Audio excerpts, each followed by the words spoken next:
Bonjour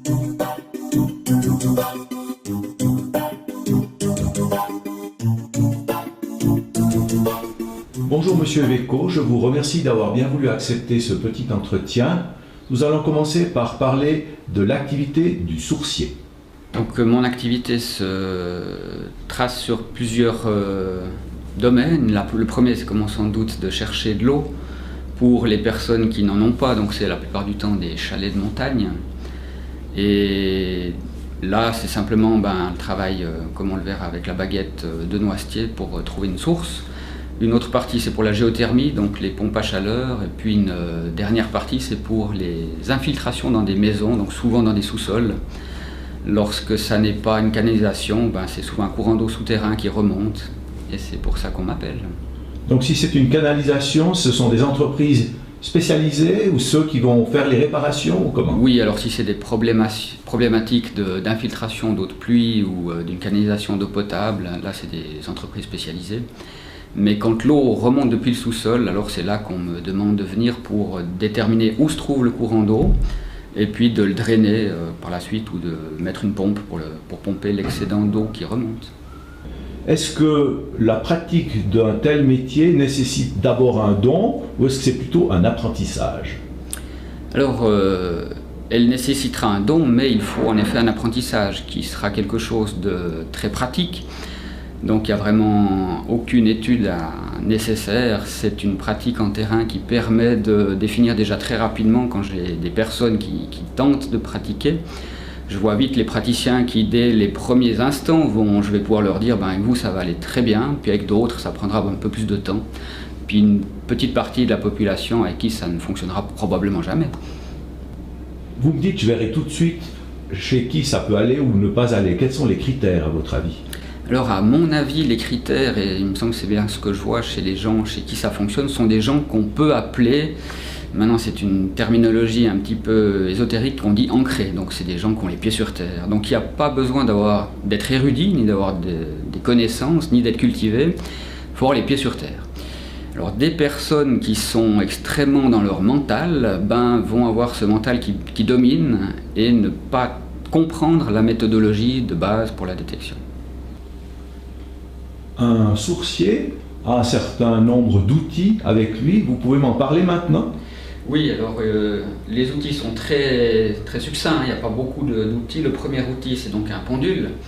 Donc comme vous voyez, celui-ci, c'est un simple fil d'aplomb qui pend au bout d'une ficelle. Donc c'est un objet qui peut être extrêmement bricolé bon marché et qui quelque part ne sert à rien parce que le pendule, c'est son praticien qui le fait inconsciemment bouger. Donc c'est une manière de confirmer son ressenti. Le deuxième objet utilisé, c'est la baguette dite antenne. Donc ceci, c'est deux baguettes des tiges de cuivre, donc étamées. C'est une manière de faire la détection sur un premier plan. Et puis ensuite, quand on a déterminé l'emplacement d'un courant d'eau, je prends cette deuxième baguette qui est du coudrier. Donc le coudrier dit le noisetier. Donc c'est une baguette de bois, étonnamment, on la connaît probablement. En Italie, la plupart des sourciers utilisent de l'olivier. On peut également utiliser du saule pleureur, comme je l'ai entendu. Donc c'est probablement des bois locaux qui restent relativement souples quand ils sont secs. Est-ce qu'on a une explication pourquoi on choisit volontiers le noisetier chez nous? Alors, en plus que c'est un bois forcément fréquent dans nos régions, c'est un bois qui garde une solidité ainsi qu'une certaine souplesse quand il est coupé, donc il sèche. Comme la baguette doit être mise sous tension, beaucoup de bois pourrait fendre lorsqu'on met cette baguette sous tension. Concernant cette baguette antenne, pourquoi est-ce qu'on a du cuivre et autrement dit, est-ce que ça peut être un autre métal? Alors tout à fait, ça peut être du laiton, ça peut être des tiges à souder, donc un alliage vraiment bas de gamme, ça fonctionne très bien. Le cuivre étant un excellent conducteur électrique, il fonctionne beaucoup moins pour ses rayonnements magnétiques, donc c'est très peu sensible le cuivre. Et pourquoi je prends une baguette de cuivre? C'est parce qu'elle est peu sensible à ces rayonnements, et donc lorsqu'elle bouge, je suis certain du résultat. Donc on a moins de risque d'avoir des faux positifs. Voilà, moins de risque qu'une baguette extrêmement sensible s'ouvre pour un petit peu n'importe quoi et puis on n'est pas sûr du résultat. Est-ce qu'il y a des conditions favorables ou défavorables pour pratiquer ces recherches? Alors oui, le plus favorable est évidemment du beau temps. Lorsqu'il pleut, la baguette de noisetier va forcément glisser dans les mains mouillées en cas de pluie. Et donc elle est extrêmement sensible, donc elle va pouvoir fonctionner pour tout et rien et on n'est pas sûr du résultat. Donc on préfère travailler par temps sec. Ensuite on commence à faire la plupart des détections quand on cherche de l'eau à partir du mois de juin ou mi-juin, dû à la fonte des neiges qui augmente le débit des courants d'eau.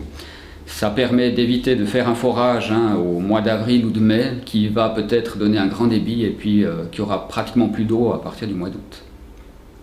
Donc il est très important de respecter les bons jours du calendrier lunaire, non pas lorsqu'on fait un forage, mais lorsqu'on fait un puisage, donc par terrassement, on va faire un puits.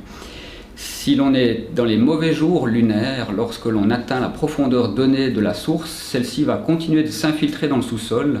Le sol sera mouillé, mais l'eau ne sortira jamais. Donc il est important de faire ces terrassements dans les bons jours du calendrier. Voici la situation du calendrier lunaire de juin 2014. Les jours très favorables sont en vert foncé, les jours favorables en vert clair, les jours défavorables en rouge. Vous remarquerez que les périodes favorables sont uniquement lors de la lune ascendante. Donc là j'avance en détection, quand j'approche du courant d'eau, les baguettes s'écartent, je ralentis, voilà, là je suis sur le bord du courant d'eau, je fais une marche.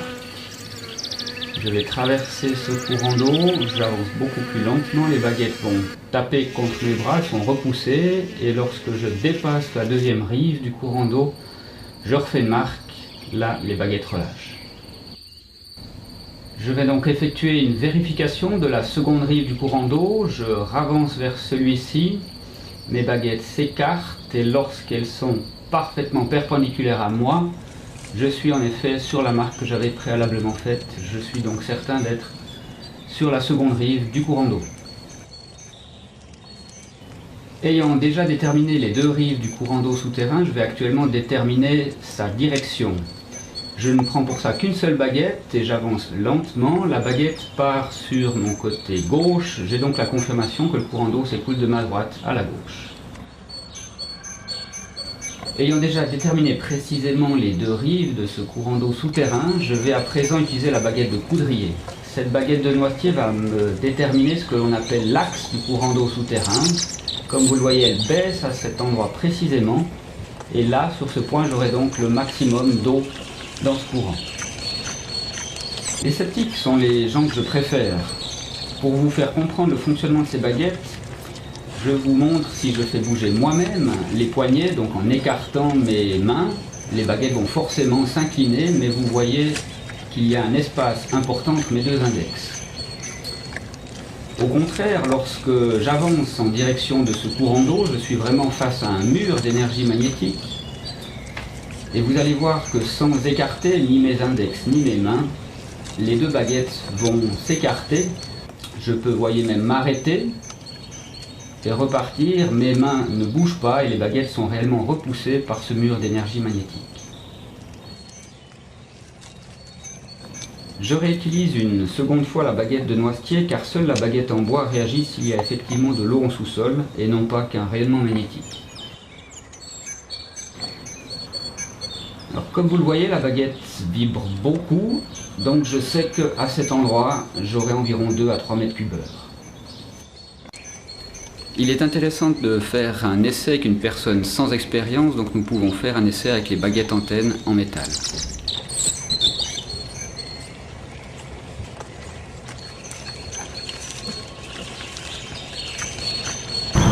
Incroyable! Pour déterminer la profondeur, j'utilise dans une main la baguette de noisetier pointée sur l'axe, dans la seconde le pendule. Je me pose la question si le courant d'eau souterrain est entre 10 et 20 mètres de profondeur. Le pendule prend un sens horaire qui est donc une négative pour ma part. Je redemande si le courant d'eau est entre 10 et 20 mètres de profondeur. Et là, le pendule s'inverse directement dans le sens anti-horaire, vous le voyez, donc je sais que le courant est à cette profondeur. Je vais commencer par une unité. Est-ce que le courant d'eau souterrain est à 10 mètres de profondeur, à 11 mètres de profondeur, à 12 mètres de profondeur, à 13 mètres de profondeur?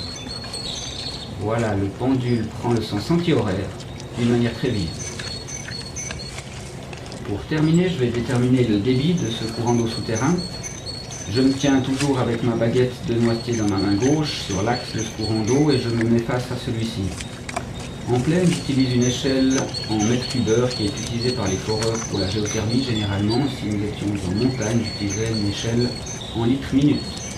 Je commence à compter. Est-ce que mon pendule m'indique un courant d'eau souterrain entre 0 à 1 mètre cubeur? Non. J'ai mon pendule qui m'indique un sens horaire.